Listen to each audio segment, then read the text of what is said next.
C'est le gang de motards le plus violent des États-Unis. Ils n'abandonneront jamais, ils se battront jusqu'au bout. Ils sont nomades et sèment la terreur partout où ils vont. On est le géant le plus fort de la vallée. On a une réputation à défendre. Ce sont les Pagans. Leur devise est « Fais ce que tu veux aux autres et déguerpis ». Absolument, incontestablement.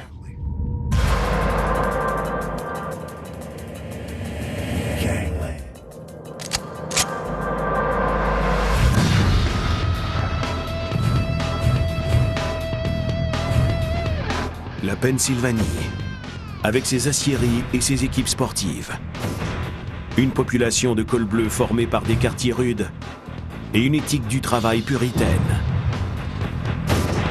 Sa plus grande ville, Philadelphie, s'est toujours identifiée à ses fils les plus durs de la classe ouvrière.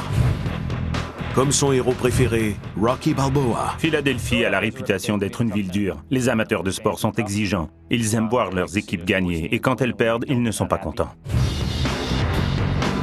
La ville de l'amour fraternel ne mérite pas toujours son surnom.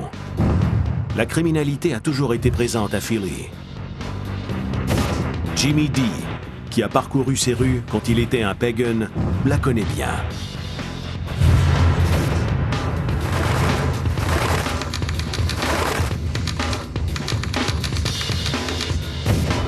Un pour tous, tous pour un. Mourons ensemble, battons-nous ensemble, faisons l'amour ensemble. Les motos et la fraternité sont ce qui nous unit. Tout le reste vient après. Pendant 10 ans, Jimmy D et les Pagans ont régné avec brutalité sur Philadelphie. Ça a toujours été le territoire des Pagans, leur lieu de prédilection. Ils ont toujours indiqué clairement aux autres gangs de motards que cette ville leur appartenait. Les Pagans font partie d'un gang 1%. C'est le pourcentage des clubs de motards qui revendiquent avec fierté leur statut de hors-la-loi. 99% des gens acceptent de suivre les règles établies et d'avoir un comportement socialement acceptable. Il y a 1% qui ne le fait pas et est hors la loi. Tant pis pour le reste du monde. Nous, on vit de cette façon. Cette philosophie les a incités à devenir le gang de motards le plus secret et le plus nomade. Ils n'ont pas de lieu de rassemblement ni au plan national, ni par chapitre. Pour éviter que la police sache d'où ils viennent, ils renoncent à identifier leur état sur leur veste. Le gang compte de 3 à 400 membres. Les Pagans sont établis dans certains États tels que la Pennsylvanie, New York, l'Ohio, le Maryland et la Virginie. Leur brutalité compense souvent leurs effectifs réduits. Ce qui les définit, c'est leur propension à la violence. Ils sont un groupe très violent et nomade. Ils sont souvent introvertis et c'est un gang très fermé. Ils ont un comportement antisocial. Les Pagans ont été associés à des voies de fait, des vols, de l'extorsion, ainsi qu'à du trafic d'armes et de stupéfiants. Il y a des tâches ingrates, mais ça peut aller jusqu'au meurtre.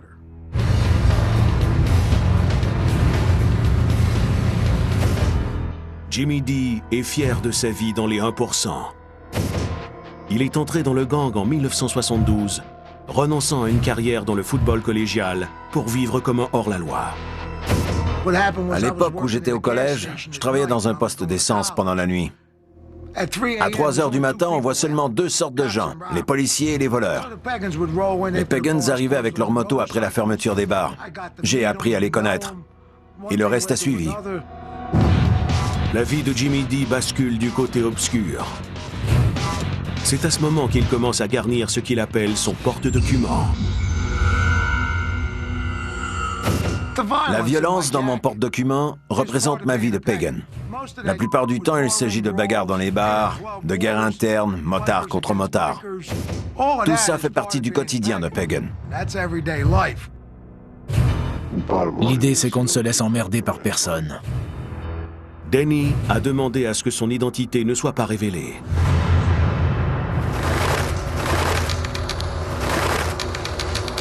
Le gang lui a appris à mettre la fraternité et la violence au-dessus de tout. On tombe ensemble, on participe ensemble, on repart ensemble. C'est aussi simple que ça. Denny découvre les Pagans à New York. Si on voulait se promener avec un écusson à Long Island, il fallait être un pagan. Il n'y avait aucune discussion possible. Il a rapidement l'impression de faire partie de l'équipe. J'ai fait quelques trucs. Ils étaient toujours là pour surveiller mes arrières et j'étais là pour eux. Ça se passait bien. Denny se joint au gang au début des années 1990.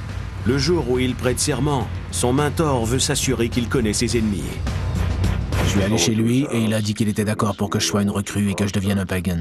Mais il voulait vérifier si je savais que notre gang était en guerre contre les Hells Angels. Le gang des Hells Angels est l'ennemi juré des Pagans. Il est aussi le plus gros gang de motards au monde. Denny ne l'oubliera jamais et deviendra un soldat loyal et efficace dans la guerre opposant les deux gangs. Avez-vous déjà senti l'odeur du sang qui a vieilli? Avez-vous déjà retiré des dents de vos jointures ou d'un manche de hache? Des bouts de cervelle? J'ai eu l'occasion de voir d'énormes raclées.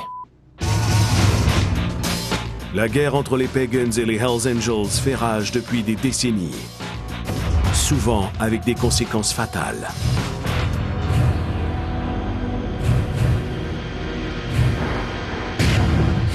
Le 23 février 2002, Plainview, New York. Les Pagans sont réunis au bar Diamonds. Plusieurs sont venus de l'extérieur de l'État, notamment le groupe de Philadelphie. Dave Henenlotter, un enquêteur du comté de Nassau, est présent ce jour-là. Il y avait des gens de toutes les régions. Certains ne savaient même pas pourquoi ils étaient là. On leur avait dit que le groupe allait faire un trajet à Long Island. Un trajet est un voyage que tous les membres du gang font ensemble. Ce trajet est un mandat, ce qui signifie que le gang n'a pas le choix. Un mandat est une randonnée qu'on fait tous ensemble, que ça nous plaise ou pas. Même si votre femme est en train d'accoucher, peu importe ce qui arrive, on y va.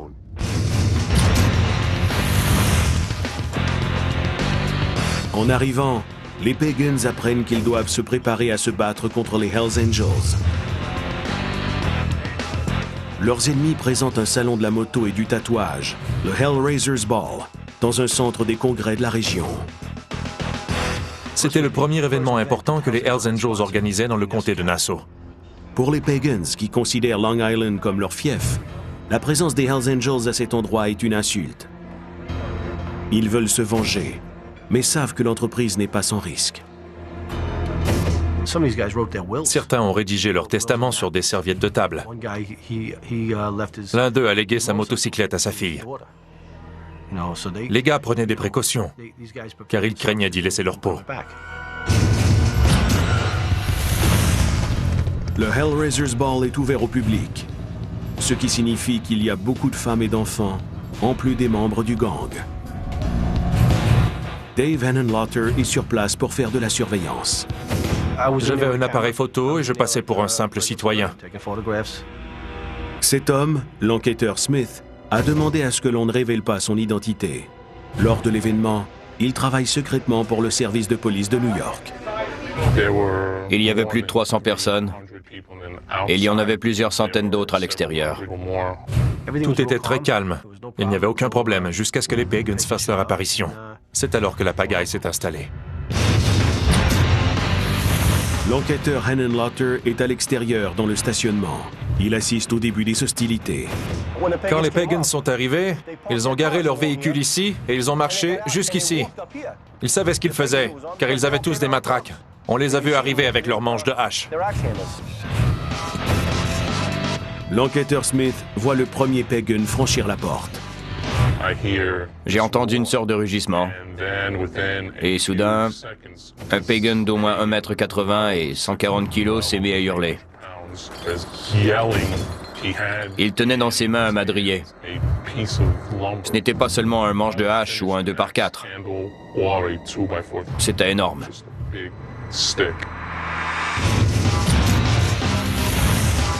Les Pagans s'élancent vers la porte d'entrée, armés de divers objets comme des manches de hache, des pistolets Uzi, des tuyaux en métal et des couteaux. L'enquêteur Smith remarque qu'un Hells Angel se prépare à se défendre. Il a brandi un petit pistolet semi-automatique. La rencontre se transforme en violent affrontement. Quand les Pagans doivent s'occuper d'une affaire, ils s'en occupent à fond. Peu importe les répercussions et les résultats, c'est la fraternité qui compte.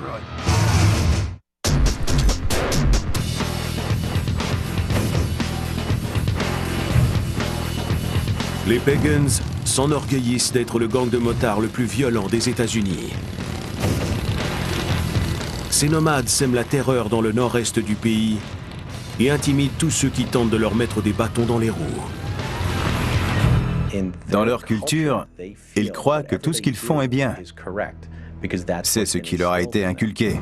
S'ils tuent quelqu'un, c'est qu'ils jugent que c'est mérité. Cette personne a fait quelque chose contre l'organisation, contre le gang. On est au-dessus des citoyens. Et on est au-dessus des membres des autres gangs.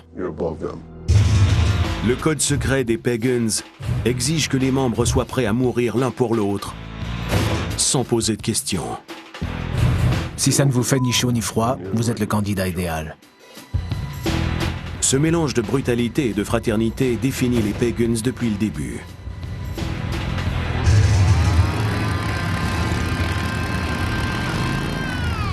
Les origines du gang ne sont pas claires pour les non-initiés. Certains disent qu'il a été fondé en 1959 au Maryland et affirment que son but initial était d'organiser des courses de moto. Cette activité a été de courte durée. Quand on parle d'un groupe de motards criminalisés, on parle d'un gang. Ils ont peut-être fait des tours en moto au cours des années 1950 et 1960, mais ils ont évolué vers le crime organisé traditionnel. Pour les Pagans, le changement se produit au milieu des années 1960, pendant le règne du deuxième président, Fred Dodge Burns. Les membres lui attribuent le mérite d'avoir fait des Pagans ce qu'ils sont aujourd'hui. Quand j'ai commencé, le président s'appelait Dodge Burns. Il avait pour politique de tuer tout le monde. Dodge Burns fait progresser le gang en fondant une demi-douzaine de chapitres en Virginie et au Maryland. Les premiers membres portent des croix gammées pour faire peur aux gens, mais affirment que le racisme n'a jamais fait partie du code de conduite des Pagans. À un certain moment, je portais une croix gammée. C'était pour faire peur, pour attirer l'attention du public. Comprenez-moi bien, il y a des racistes parmi les Pagans. Il y a des racistes partout. Au début des années 1970, Jimmy D et ses copains n'aiment rien de plus que de faire des randonnées, festoyer et coucher avec le plus grand nombre de femmes possible.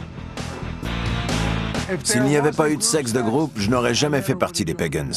C'était une orgie perpétuelle. Tout le monde se mettait à poil et sautait dans le tas. Sous la direction de Dodge, les Pagans s'étendent au nord en Pennsylvanie et s'allient à un autre gang de motards criminalisés réputés pour leur violence, les Sons of Satan, les fils de Satan. Le leader du gang est John Vernon Marin, alias Satan. Puis, en 1975, Dodge est tué en Virginie au cours d'une querelle de ménage. Satan incorpore son gang aux Pagans et Philadelphie devient leur quartier général alors qu'ils occupent peu à peu la ville. Il y avait un gang appelé les Dragons, il y avait les Warlocks, les Breed, les Wheels of Soul, les Thunder Guards. C'était des gangs de Philadelphie. Les Pagans les ont tous chassés. La nature violente des Pagans se confirme. Ses membres ont la réputation de s'emporter facilement. On pouvait être dans un bar et un de nos gars était soudain impliqué dans une bagarre. Même si on ne savait pas de quoi il s'agissait, on s'en mêlait. Pour financer ses activités, le gang se lance dans le commerce des stupéfiants. Il se concentre sur la méthamphétamine. Le gang Pagan contrôlait la meth à Philly. Il l'a toujours fait et le fera toujours. Jimmy D sait que la meth permettra au gang de poursuivre sa croissance. Comme le montre cette photo de surveillance où il vend cette drogue, à peine 2 semaines après son initiation. La meth est la drogue préférée de la plupart des gangs de motards. Elle nous garde alertes et nous permet de festoyer plus longtemps et de faire de plus longues randonnées. Le gang voue un grand respect à ceux qui dirigent le commerce de la drogue. Mais le véritable pouvoir appartient à l'homme qui agit en coulisses. Les Pagans les admiraient, et ce qu'ils disaient avait du poids. Mais le plus puissant était le préparateur. Le gars qui fabriquait la meth était celui qui prenait les décisions. Le préparateur des Pagans est quelqu'un de l'extérieur qu'il désigne sous le nom de citoyen. Avant moi, le gang faisait affaire avec des citoyens, des non-membres. Ils fabriquaient la meth. C'était des gars de la mafia. J'ai appris avec un gars qui s'appelait Rock'n'Roll. Il était lié à la mafia. À l'époque, il était le meilleur préparateur de meth. Jimmy D croit que le moment est venu de tenter sa chance. J'ai vu où je voulais aller. J'ai commencé à gravir les échelons. J'ai d'abord vendu quelques grammes, puis 28 grammes, ensuite un quart de kilo, un demi-kilo, puis je suis devenu préparateur. En 1979, Jimmy D devient préparateur de meth pour les Pagans à Philadelphie. On faisait de la Pagan pourpre. Toute la meth que je fabriquais était pourpre. La meth pourpre est la plus pure. Pour augmenter les profits, le conseil d'administration des Pagans, connu sous le nom de Club Mère, coupe la drogue avant de la vendre dans la rue. Je préparais la meth et le Club Mère recevait la meth à l'état pur.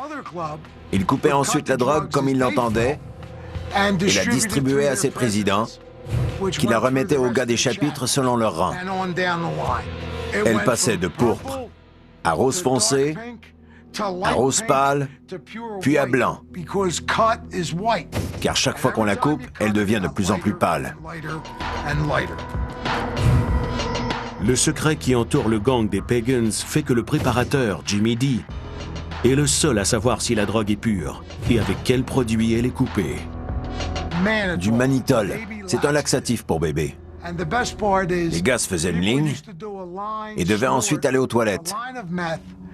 En revenant, ils disaient « C'est de la bonne cam. J'ai dû aller aux toilettes. » Ils ne savaient pas que c'était parce qu'ils avaient sniffé du laxatif pour bébé. Les Pagans contrôlent le commerce de la drogue à Philadelphie, ce qui contribue à la croissance du gang tout le long de la côte Est. Comme il a juré de garder le secret, il est difficile de connaître exactement le nombre de ses membres. Au sommet de sa réussite, il compte 900 membres et 44 chapitres répartis en Pennsylvanie et en Caroline du Sud, ce qui en fait le 4e plus important gang de motards au pays. Avec une telle croissance apparaissent inévitablement des conflits avec d'autres gangs criminalisés, dont son principal rival, les Hells Angels. Les Hells Angels sont les figures de proue du monde des motards criminalisés. Les Hells Angels sont le plus important gang de motards criminalisés aux États-Unis. C'est probablement le gang qui compte le plus de membres, alors que les Pagans sont parmi les plus forts. Mais en termes de structure et de criminalité, ils sont à peu près égaux. Les Hells Angels sont habitués à obtenir ce qu'ils veulent, mais ils découvrent que cela n'impressionne pas les Pagans. Même si le gang compte moins de membres, il est toujours prêt à se battre. Dès qu'il y a des Hells Angels et des Pagans, on peut être sûr qu'une bataille va éclater. Tôt ou tard, un des gars s'en prend à un autre, et c'est parti. On aime se battre. Les Pagans ne se contentent pas de s'opposer à d'autres gangs de motards. En 1981, le plus gros gang d'Amérique, la mafia italienne, exige d'avoir une partie des profits générés par le commerce des stupéfiants des Pagans. Mickey Scarfo était le patron de la mafia de Philadelphie. À un moment donné, il a décidé qu'on devait verser une certaine somme à son organisation pour avoir le droit de vendre de la drogue à Philadelphie. Il n'avait sûrement pas toute sa tête quand il a pensé qu'il pourrait convaincre les Pagans de lui remettre de l'argent.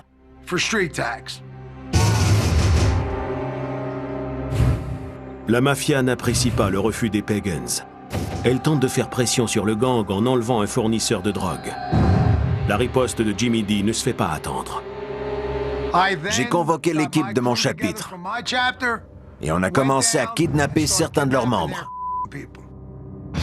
Le 26 février 1981, Jimmy D enlève 2 intouchables. Pour faire un coup d'éclat, il les force à traverser en voiture le centre-ville de Philadelphie. On était au coin de Broad et Walnut. Alors que j'avais un calibre 45 pointé derrière la tête du conducteur, il a vu 4 ou 5 policiers qui prenaient un café de l'autre côté de la rue. Il m'a dit que si je voulais tirer sur lui, je devais le faire immédiatement. Il s'est arrêté près du trottoir, convaincu que les policiers allaient le protéger. Il est sorti de la voiture et a commencé à courir. Jimmy D ne se laisse pas détourner de son but. Il se montre impitoyable. Je suis sorti de la voiture et j'ai tiré sur lui devant les policiers. L'homme survit et Jimmy D est arrêté. Mais son séjour en prison est de courte durée. Philadelphie est une ville très corrompue. On avait beaucoup de gens sur notre liste de paye. J'ai fini par sortir de prison sous un cautionnement de 750 $ pour une fusillade au centre-ville. Grâce au pot de vin qu'il a offert au service de police de Philadelphie, son procès n'a lieu qu'1 an et demi plus tard. La guerre du gang contre la mafia se poursuit, mais Jimmy D affirme que les Pagans ne lui ont jamais versé la moindre somme pendant qu'il dirigeait le gang. On est le géant le plus fort de la vallée. On a une réputation à défendre.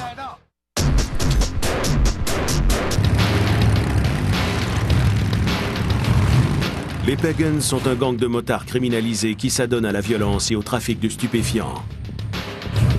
Ce groupe secret, réservé à un petit nombre de membres, contrôle son territoire avec ses propres lois. On observe les règles des Pagans. On ne veut pas être jugé par les forces de l'ordre. On refuse de suivre les lois de la société. Les Pagans respectent leur propre code. Ce code est inclus dans la constitution des Pagans. Il établit les obligations imposées aux membres, le rôle de la femme dans le gang et même le type de moto que les membres peuvent posséder. Il faut que ce soit une Harley-Davidson de 900 cm3 ou plus. C'est dans le livre des règlements. C'est ce qu'il faut posséder. Le livre des motards contient plus de règles que la Constitution. Pour pouvoir dire qu'ils sont des Pagans, les membres doivent suivre ces règles. Mais selon Jimmy D, une seule est primordiale. La règle la plus importante est que le club mère est tout-puissant. Le club mère est le nom que le gang donne à son conseil d'administration. Le club mère établit la politique nationale et la conduite du gang. Les chapitres sont soumis à son autorité. La structure des chapitres ressemble beaucoup à celle de l'armée, avec un sergent d'armes, un exécuteur et des soldats qui sont sous l'autorité d'un président que les Pagans appellent diamant. Ces gens portent un écusson en forme de losange indiquant 1% à l'arrière de leur veste. Leurs décisions sont sans appel. Il faut obéir à son diamant. Il faut faire tout ce que le diamant nous dit de faire. La nature ultra secrète des Pagans est liée à cette obéissance inconditionnelle. Je peux être dans un bar à 2 heures du matin et décider d'aller voir des gars à New York. On va voir des gars à Pittsburgh. Le fait de pouvoir parcourir une certaine distance à moto et d'avoir un endroit où loger était une des choses qui me plaisait le plus chez les Pagans. Bien que plusieurs candidats souhaitent être des Pagans, il n'est pas facile de devenir membre. Le parcours de Danny commence de façon inusitée. J'ai connu une fille à une soirée et j'ai fini par rencontrer un groupe de Hells Angels. Je les ai trouvés cool. Les Hells Angels demandent à Danny de se joindre à eux. Son intégration au gang ne correspond pas à ce qu'il avait prévu. 2 ans plus tard, j'étais à une fête et un gars des Hells a essayé de coucher avec la fille qui m'accompagnait. On s'est battu. Je lui ai botté le cul, mais ensuite je me suis fait botter le cul par tous les autres. J'ai quitté les Hells Angels et j'ai commencé à fréquenter les Pagans. Danny aime l'attitude rebelle des Pagans et le secret qui entoure le gang. Il décide de devenir un prospect.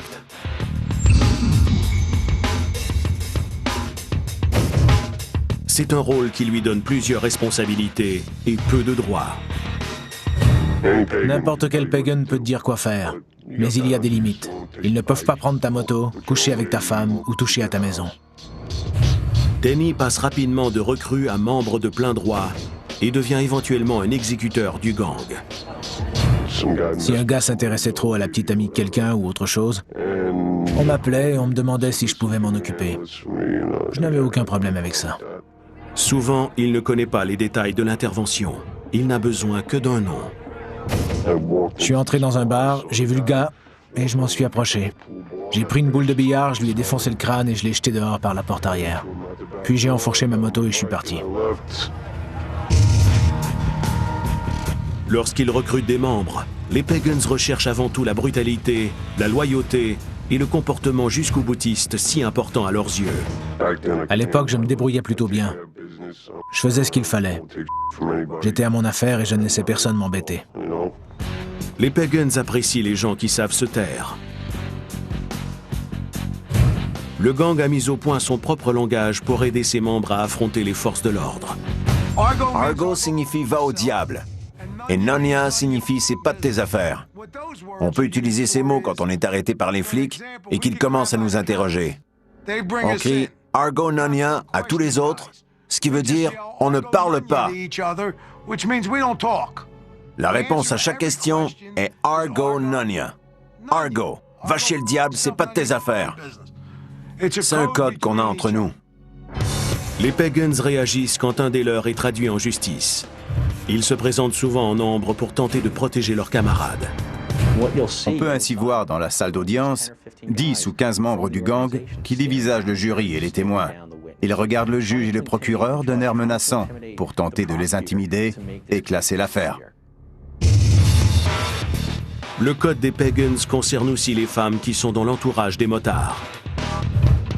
Elles ne sont pas autorisées à être membres et sont considérées comme la propriété des hommes. Les femmes ont un écusson indiquant « propriété » quand elles ont la chance d'en avoir un. L'écusson indique « propriété de Jimmy D ». C'est ma propriété, comme ma moto et ma voiture. Je la possède. J'en fais ce que je veux. Quand on achète une auto, on peut la peindre si ça nous plaît. Je peux la prêter aux autres gars si ça me tente. Le gang ou le membre passe en premier et les affaires en deuxième. La moto est habituellement troisième, le chien quatrième et la femme est la dernière. Malgré la façon dont elles sont traitées, les femmes sont nombreuses à vouloir appartenir à un pagan. Elles aiment les mauvais garçons. Elles veulent probablement faire suer leur père ou quelque chose du genre. Qui sait ce qui les allume? Je ne comprends pas comment ils peuvent avoir envie d'un sale motard. C'est incroyable. Le gang, le style de vie, l'attention, le pouvoir les attire comme un aimant. Il y a plus de femmes que d'hommes qui veulent en faire partie. Les femmes participent souvent au commerce de stupéfiants des Pagans. Le gang les utilise parfois pour transporter de la drogue ou des armes. Certains gangs utilisent les femmes pour la surveillance. Pour obtenir des renseignements, ils placent des femmes à certains endroits pour faire un travail spécifique.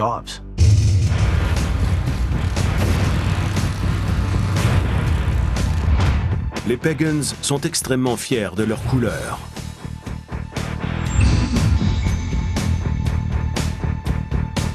Cette veste est plus importante pour eux que leur propre famille. Quand on a nos couleurs et qu'on prend la route, on est 30 ou 40 à rouler côte à côte et les autos doivent se tasser. Rien ne nous arrête.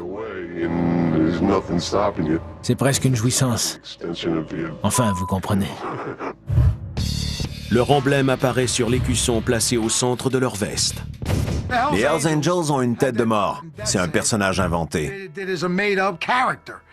Les Outlaws ont Charlie avec des pistons croisés et un crâne, un personnage de dessin animé. Les Warlocks sont Harpy, qui a un nichon et qui est à moitié homme. Ils ne savent pas ce que c'est. Le patch des Pagans représente Zootar. C'est un dieu du feu assis sur le soleil et entouré de flammes. Zootar a vaincu tous les autres dieux. Il règne sur l'enfer. Il s'est accroupi pour faire croire aux autres dieux qu'il était un petit homme. Puis il s'est levé dans les airs en tenant une grosse épée qui ressemble à un manche de hache. Et il leur a fracassé le crâne. Et maintenant il règne sur l'enfer. Le mythe scandinave de Zootar a aussi inspiré l'arme préférée du gang, le manche de hache. Le manche de hache est l'arme idéale. La masse est également efficace. La seule chose qu'ils ne font pas, c'est tirer des balles. Les Pagans sont prêts à fracasser des crânes sans provocation. Mais pour se faire tabasser rapidement, il suffit de mépriser les couleurs du gang. Nos couleurs sont pour nous la chose la plus importante au monde. Il faut les protéger à n'importe quel prix.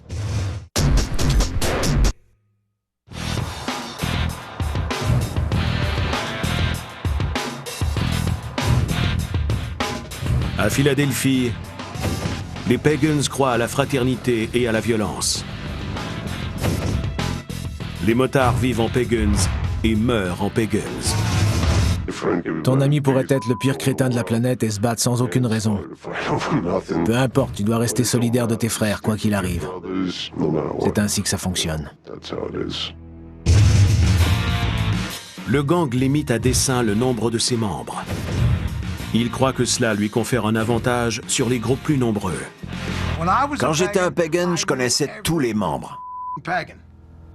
Si on recevait un appel d'un pagan qui avait un problème à 1600 km, c'était facile d'aller l'aider. Quand un Hells Angel de New York reçoit un appel d'un Hells Angel de la Californie qui s'appelle je ne sais quoi, il ne le connaît pas. Je suis pas sûr qu'il a autant envie de l'aider. Cette confrérie très unie n'est pas parfaite, et la voix du sang n'est pas toujours plus forte que l'argent. Jimmy D le découvre à ses dépens. Les Pagans m'ont réveillé. Les affaires sont les affaires. L'argent, c'est l'argent. Et la fraternité est une grosse farce. En 1982, alors qu'il est emprisonné pour avoir fait feu sur un mafioso en présence de policiers, Jimmy apprend que 3 membres des Pagans complotent avec la mafia pour le tuer et s'emparer de son commerce de stupéfiants. Ces 3 gars m'ont vendu pour $10 000. Ils ont donné le feu vert à la mafia pour qu'ils me tuent sans représailles. J'étais un membre de l'équipe. Il n'y avait pas plus pagan que moi. C'était la chose la plus importante dans ma vie.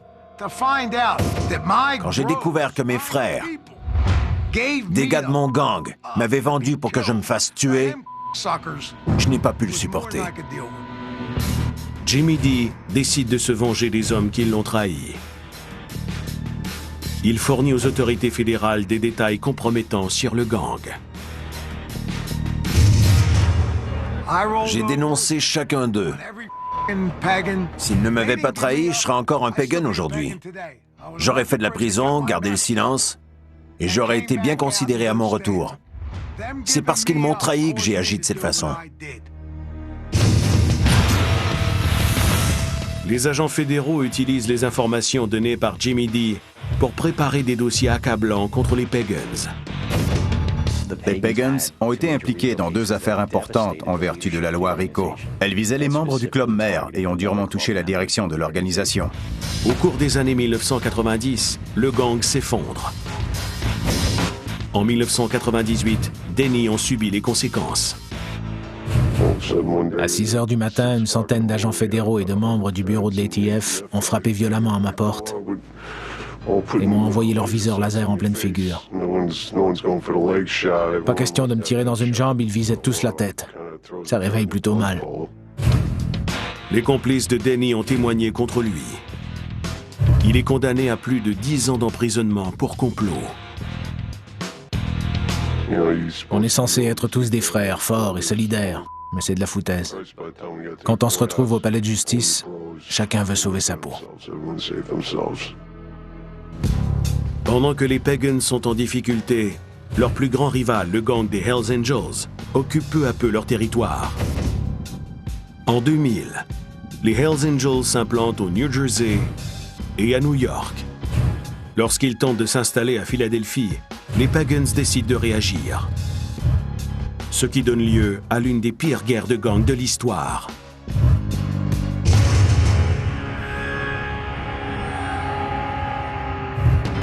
2002, à Philadelphie.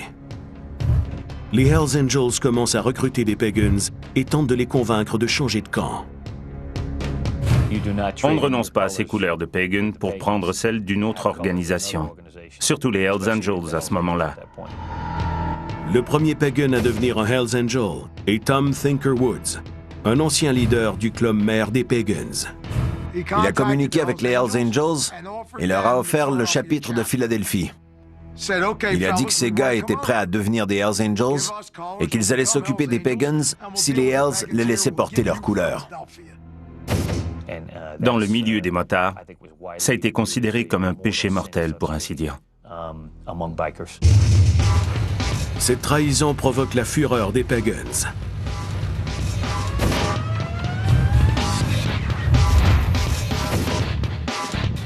En février 2002, les Hells Angels organisent le Hellraisers Ball à Long Island.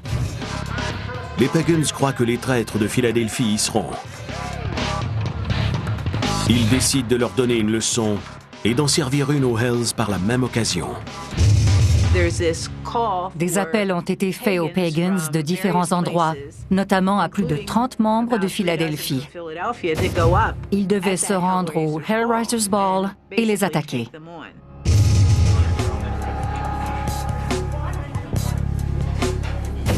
Les Pagans se rencontrent, rédigent leur testament, puis passent à l'attaque.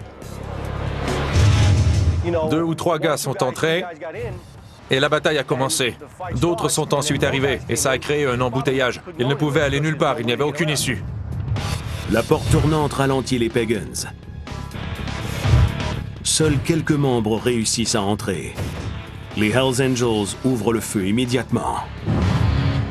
À leur arrivée, ils avaient l'air d'une horde de barbares. Mais ils ont été bloqués à cet endroit. Un pagan est abattu sur place. Cet agent d'infiltration se tient juste derrière le tireur des Hells Angels. Surpassé en nombre, il n'a pas le choix. Si j'avais fait feu sur ce tireur, toutes les armes auraient été dirigées vers moi.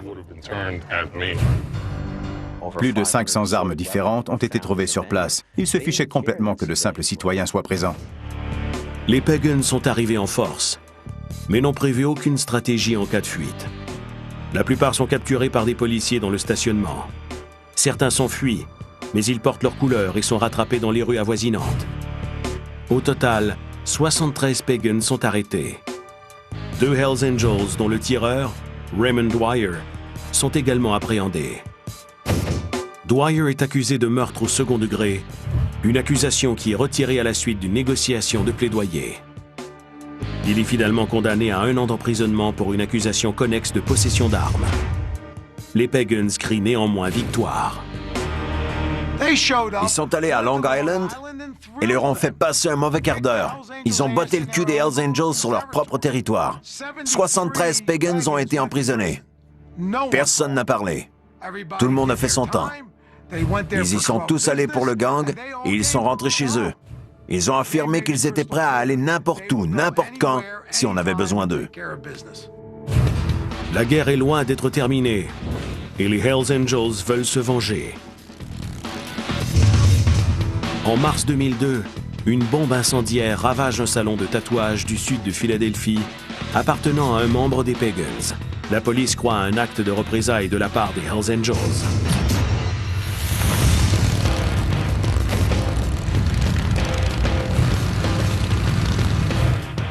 Les Hells Angels continuent de manifester leur présence à Philly. La rumeur a couru qu'ils allaient ouvrir un repère pour se réunir, et soudain le repère était là. Ils y ont tenu quelques rencontres. Pour les Pagans, il n'y a pas de pire affront. Les Pagans ont fait exactement ce qu'ils étaient censés faire. Ils ont commencé à leur tirer dessus et à les tuer.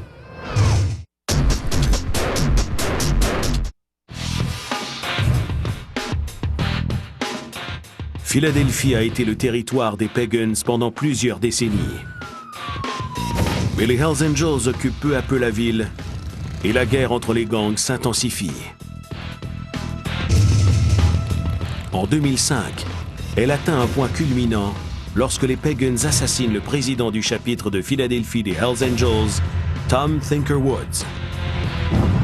Il est un des premiers Pagans à avoir quitté le gang pour les Angels. Les Pagans l'ont suivi et l'ont tué sur l'autoroute Schuylkill. Ils ont prouvé hors de tout doute qu'ils étaient les maîtres de Philadelphie. Les Hells Angels étaient venus en ville. Il était le président, il était le plus important, et les Pagans l'ont tué. Personne ne sera jamais arrêté pour ce crime. Ce meurtre audacieux convainc les Hells Angels de céder Philadelphie aux Pagans.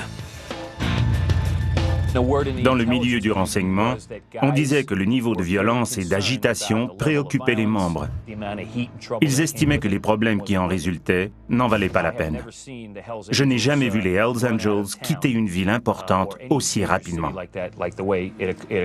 Ils ont plié bagages et sont partis.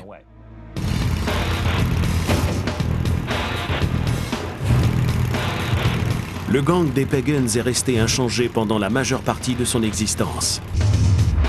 La violence continue d'être sa principale caractéristique.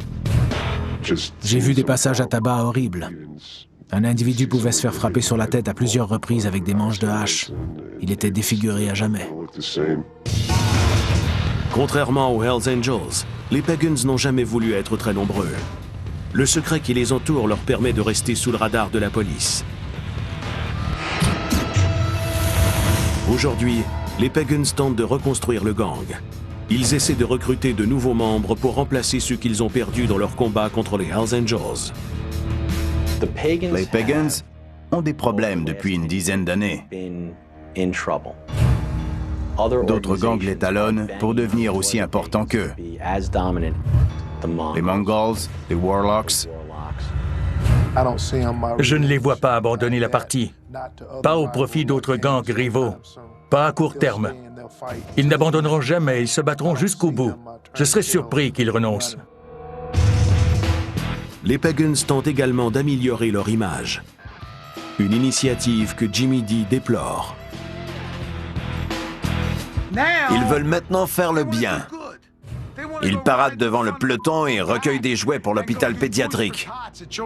Quelle connerie! On fait partie des 1%. On est des hors-la-loi. On n'est pas des bons gars. La plupart de mes amis ont été emprisonnés à vie ou sont morts pour avoir contribué à la réputation des méchants Pagans.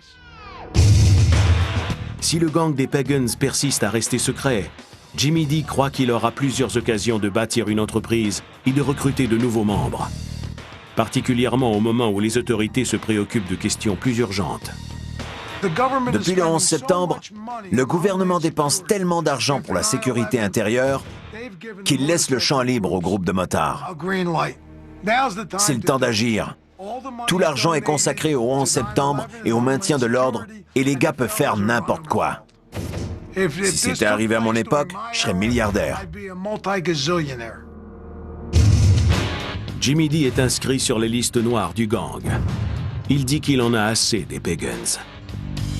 Le gang ne m'intéresse plus. Je ne pouvais même plus les regarder quand ils m'ont fait ça. Danny se sent également trahi par les siens. Je suis rentré chez moi à ma sortie de prison et je me suis éloigné du gang. La loi dit que je ne dois avoir aucun contact avec qui que ce soit pour je ne sais combien de temps, et je vais m'en tenir à ça. C'est mon choix de rester loin d'eux. Il dit qu'il ne parvient toujours pas à accepter ce qui lui est arrivé. On construit quelque chose, puis 2 ou 3 mouchards viennent tout ficher par terre. C'est sûr que ça démolit quelqu'un. Mentalement, c'est difficile à accepter. Ceux qui continuent de faire partie des Pagans vivront toujours selon leur propre code, quoi qu'il arrive. Ils seront toujours violents, ils seront toujours cinglés, et ils iront toujours jusqu'au bout pour accomplir ce qu'ils veulent faire. Les Pagans sont là depuis longtemps, mais ils sont encore et toujours les plus forts.